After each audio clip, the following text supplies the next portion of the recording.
मोठी बातमी, ज्यांना जनतेने नाकारलं ते जनादेशाला नाकारत आहे। राहुल गांधींच्या लेखाला फडणवीसांनी उत्तर दिलेले, जनादेश नाकारल्यास महाराष्ट्र माफ करणार नाही, जनतेच्या अपमानाचा मी निषेध करतो। विधानसभेचा पराभव राहुल आणि मित्रपक्षांच्या जिव्हारी लागलेला आहे असं देखील फडणवीसांनी म्हटलंय।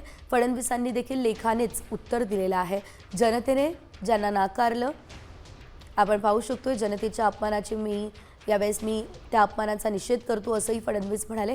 जनतेने नाकारलं ते जनादेशाला नाकारतायत असं सुद्धा यावेळेस फडणवीसांनी म्हटले। राहुल गांधी यांनी एक लेख लिहिलेला होता आणि त्या लेखाला देवेंद्र फडणवीस यांनी सुद्धा लेखाच्याच माध्यमातून उत्तर दिलेलं आहे।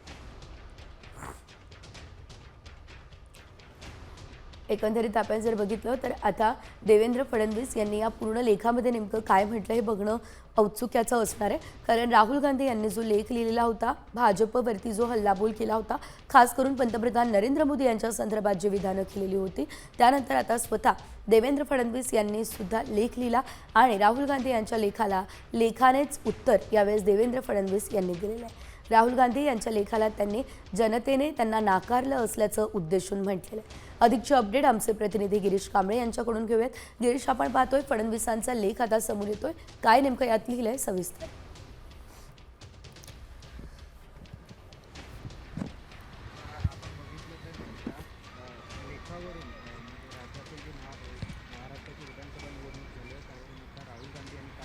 गिरीश, माझा आवाज आपल्यापर्यंत पोहोचतोय?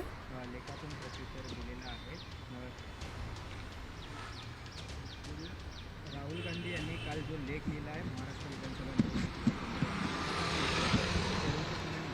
तर आपण बघू शकतोय राहुल गांधी यांच्या सर्व आरोपांना देवेंद्र फडणवीस यांनी आता उत्तर दिलेलं आहे।